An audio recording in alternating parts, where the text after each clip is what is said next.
ভয়, এই একটাই শব্দ আমাদের স্বপ্নকে থামিয়ে দেয়। এই একটাই অনুভূতি আমাদের সামনে এগোতে বাধা দেয়। কিন্তু মনে রেখো, ভয় কোনো দেওয়াল না, ভয় হলো শুধু একটা পরীক্ষা। তুমি যখন নতুন কিছু করতে চাও, ভয় আসবে।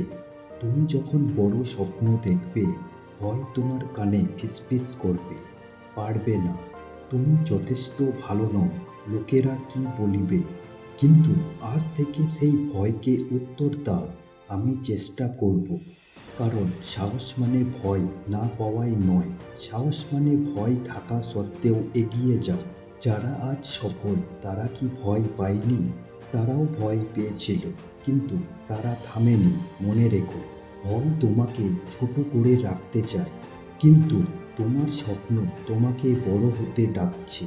তুমি যদি আজ এক পা এগোও, আগামীকাল তুমি 2 পা এগোতে পারবে।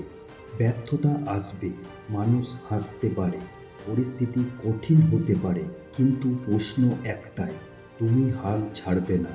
কারণ তোমার ভেতরে এমন শক্তি আছে যা তুমি নিজেও এখনো পুরোটা জানো না। ভয়কে জয় করা একটাই উপায়, কাজ শুরু করো।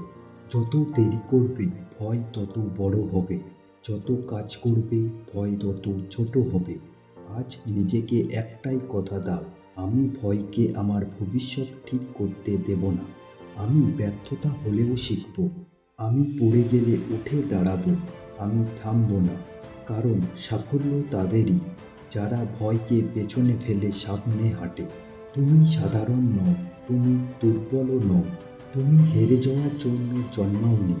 তোমার ভেতরে আগুন আছে, তোমার ভেতরে স্বপ্ন আছে, তোমার ভেতরে শক্তি আছে।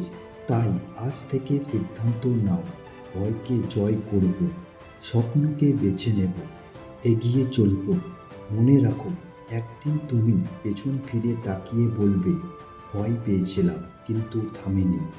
আর সেই দিনটা হবে তোমার গর্বের দিন। ভয়কে জয় করো, এগিয়ে চলো, আজ থেকে শুরু করো। ভিডিওটি যদি ভালো লাগে তাহলে অবশ্যই লাইক করো, বন্ধুদের সাথে শেয়ার করো। এমনই আরও ভিডিও পেতে আমাদের চ্যানেলটি সাবস্ক্রাইব করে পাশে থাকা বেল আইকনটি অন করে রাখুন। ধন্যবাদ।